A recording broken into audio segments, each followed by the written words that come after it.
Shalom, Israel. It's your brother Marcus G back again for this week's Truth for Thought.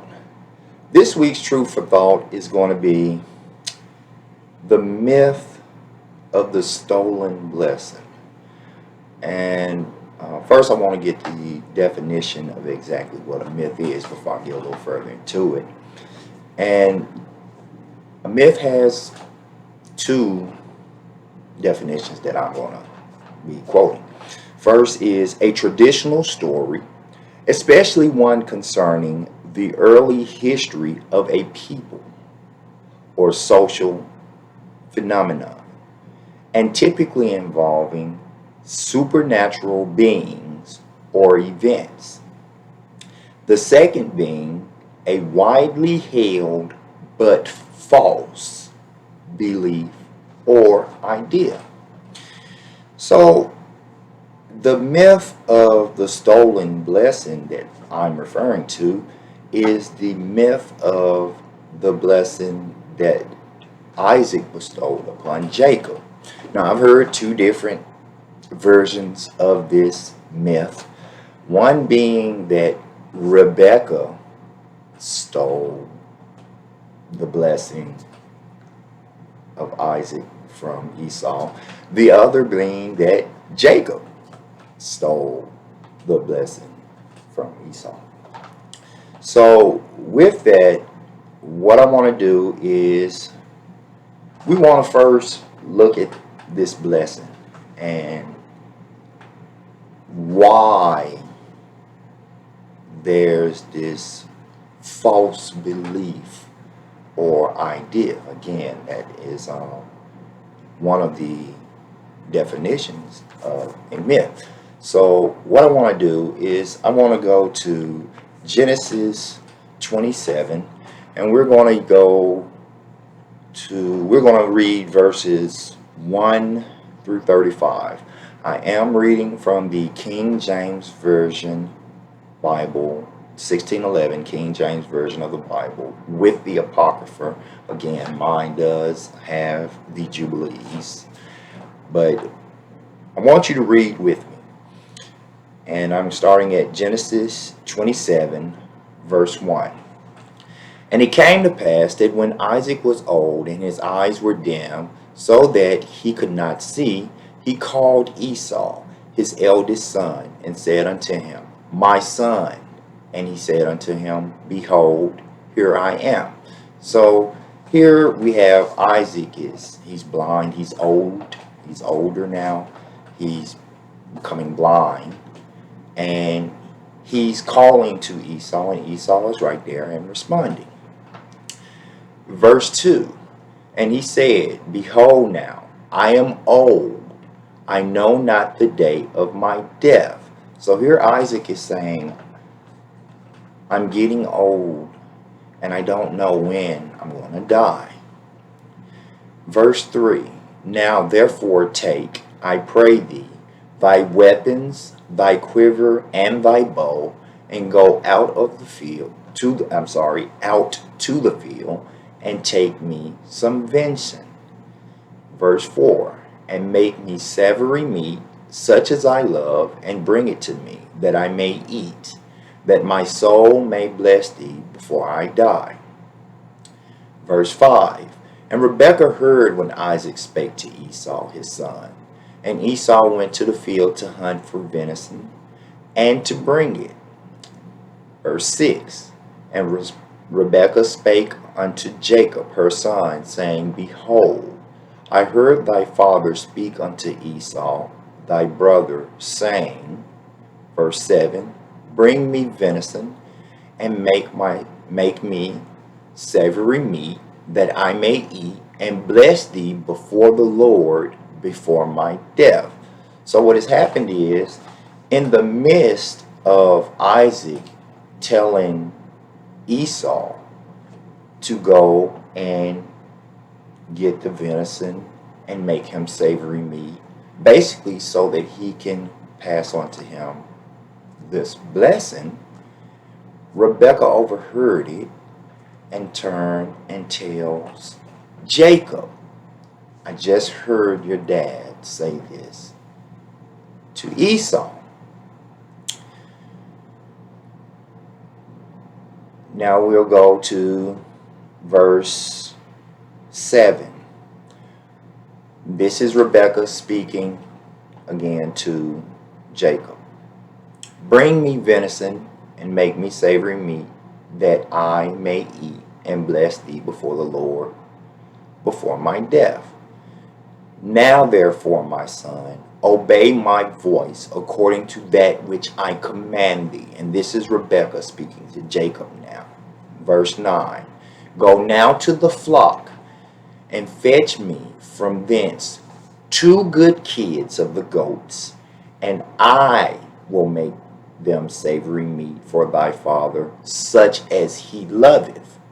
And thou shalt bring it to thy father, and he may eat, that he may bless thee before his death. So a lot of people can look at this and, say, okay, it's not shaping up too well, that this is actually a myth. But we'll continue on, because that's not the end. And Jacob, verse 11, and Jacob said to Rebekah, his mother, behold, Esau my brother is a hairy man, and I am a smooth man. So Jacob is telling Rebekah, okay, wait a minute, our dad didn't know us. Jacob looks and feels different from me. I know that my father is old and becoming blind. There's only one way that, or a few ways, that he'll possibly be able to differentiate my brother from myself. Verse 12. My father peradventure will feel me, and I shall seem to him as a deceiver, and thou shalt bring a curse upon me, and not a blessing. Verse 13. And his mother said unto him, upon me be thy curse, my son. Only obey my voice, and go fetch me them. Verse 14. And he went and fetched and brought them to his mother, and his mother made savory meat, such as his father loved. So she's telling him, listen, just do as I'm telling you. Go, get it, bring it to me so I can cook it. All right? And Jacob does. And Rebekah took, in verse 15, and Rebekah took goodly remnant of her eldest son Esau, which were with her in the house, and put them upon Jacob her younger son. And she put the skins of the kids of the goats upon his hand, and upon the smooth of his neck. Now what is going on right now is, since she knows that Esau feels hairy, she's now providing a hairy-like texture onto Jacob. And she gave, verse 17, and she gave the savory meat and the bread which she had prepared into the hand of her son Jacob. And he came unto his father and said, my father. And he said, here I am. Who art thou, my son?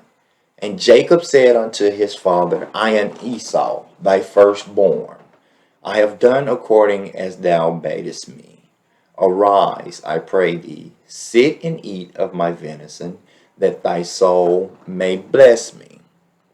So this is one of the first verses where, well, not one of the first, a lot of people's false belief actually came about when Rebekah overheard the conversation and tells Jacob, in that initial telling Jacob to go do this, that, okay, this is a plot to steal. Then they use the very last verse, verse 19, and say, okay, that's what this is. But let's continue to read, because it's not done.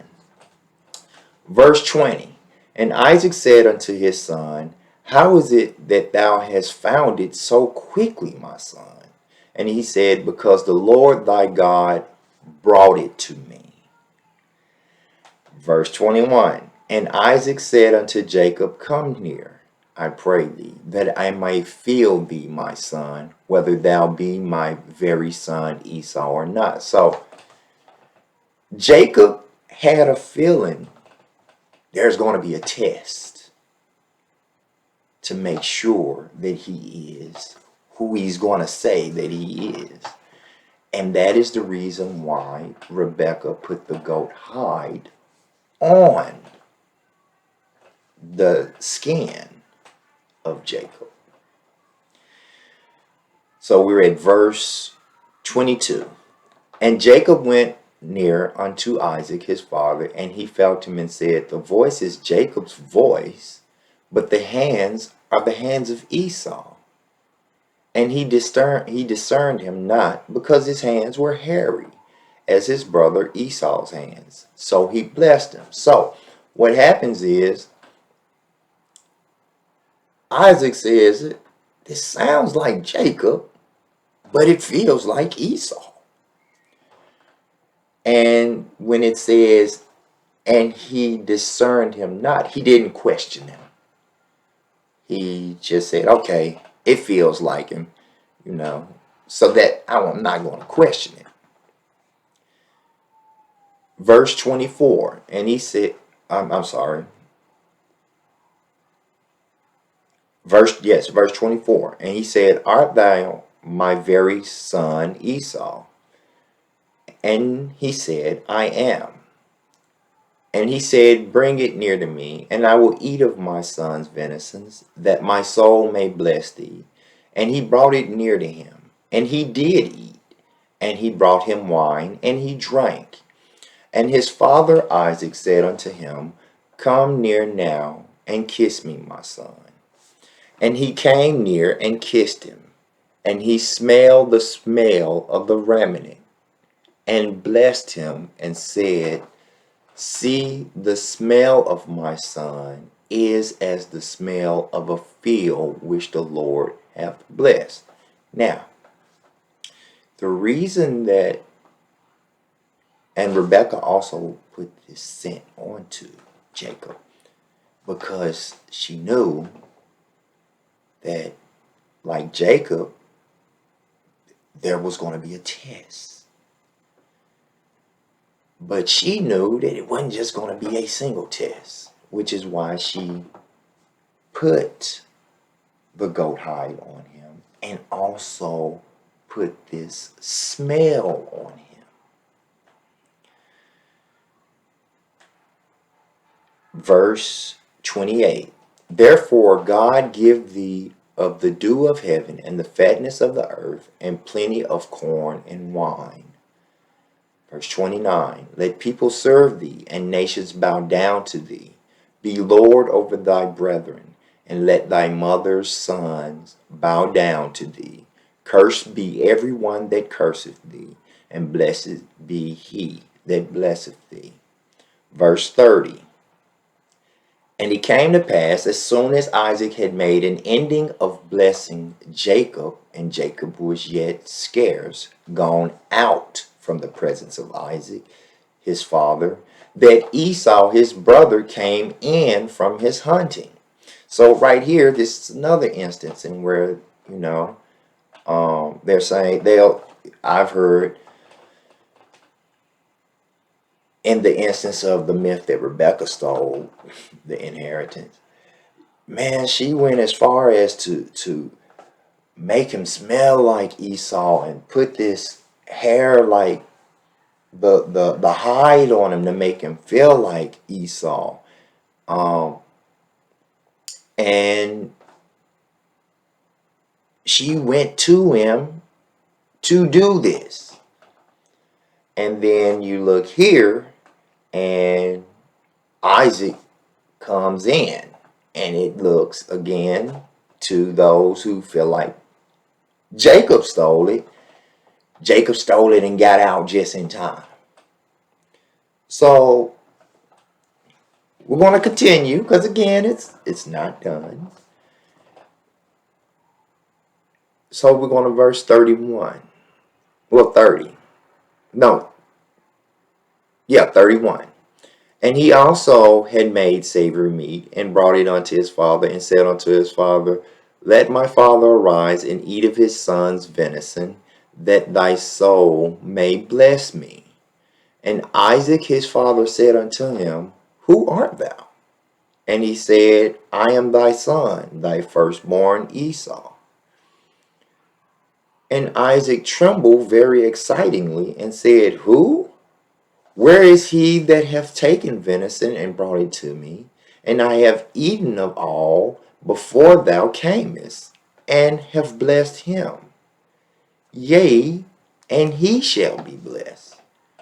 And when Esau heard the words of his father, he cried with a great and exceeding bitter cry, and said unto his father, Bless me, even me also, O my father.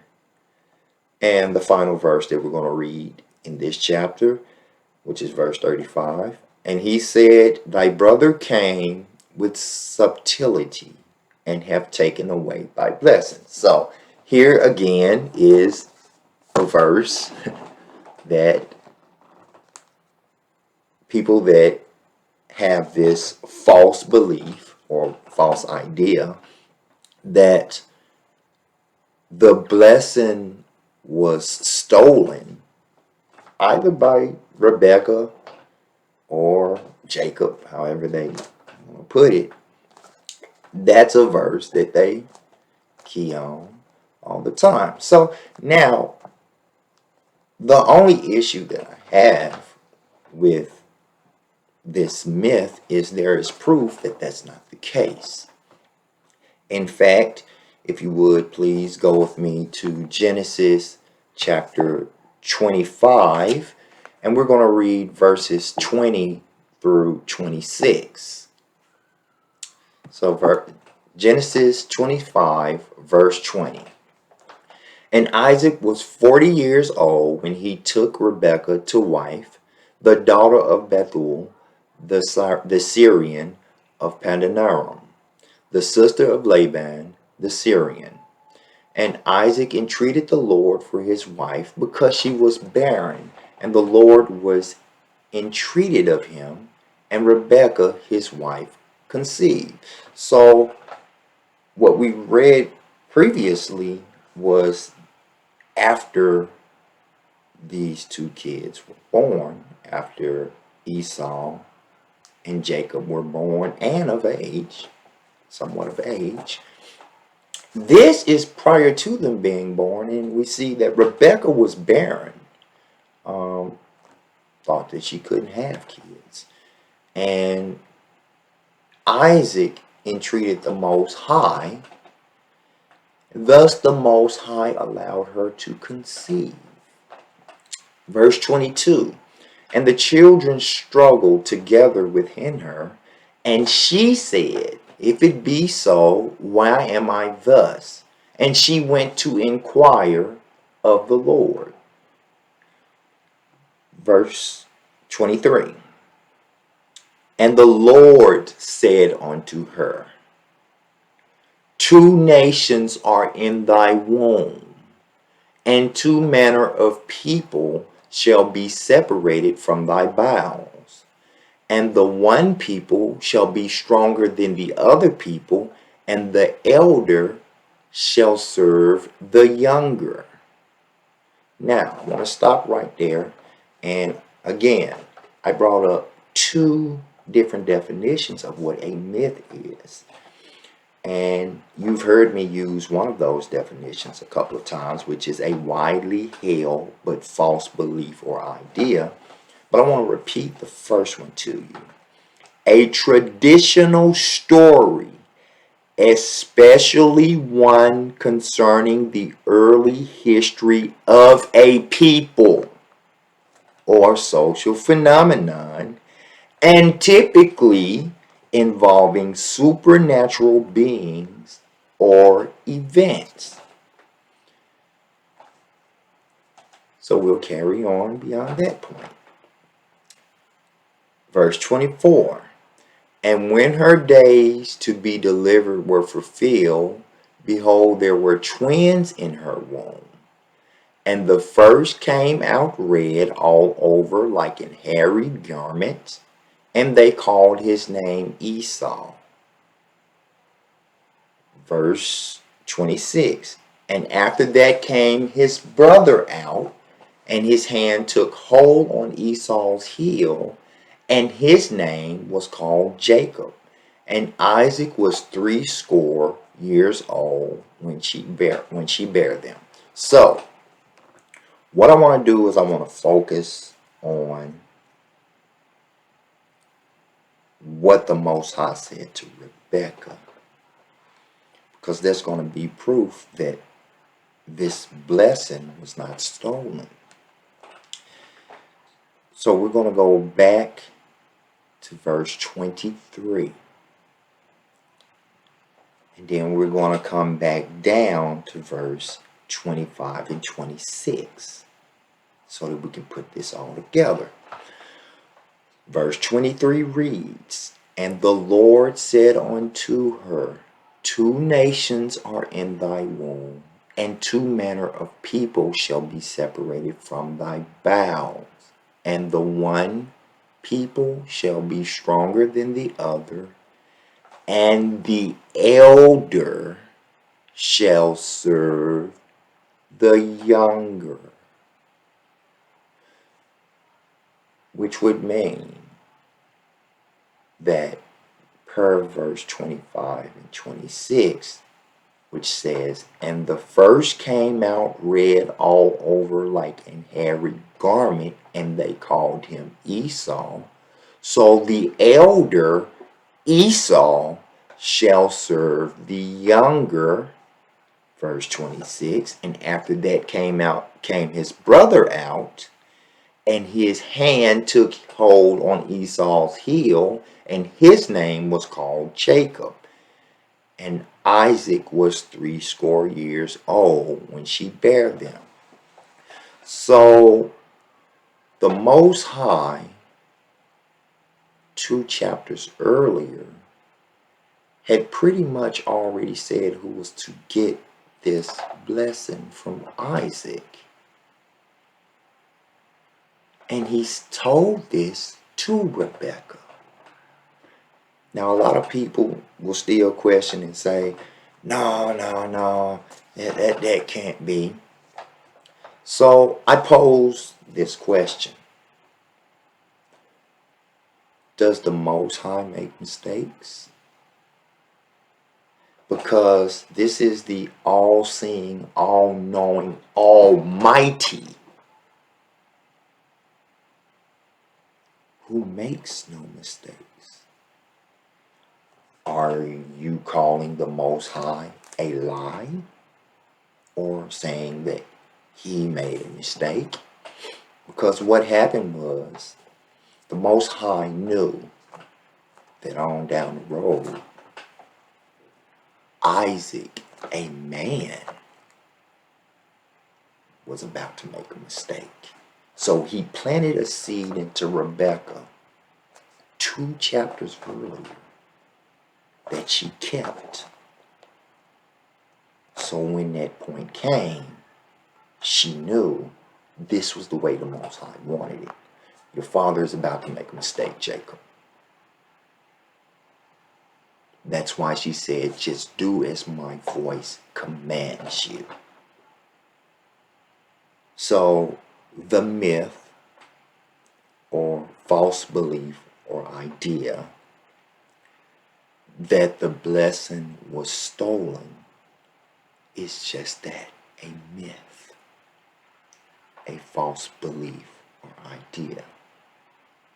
Because factually, the Most High, again, all-seeing, all-knowing, almighty, had already planted the seed prior to. And he doesn't make any mistakes. And with that, family, I want to say shalom. Till next week, I'll see you then.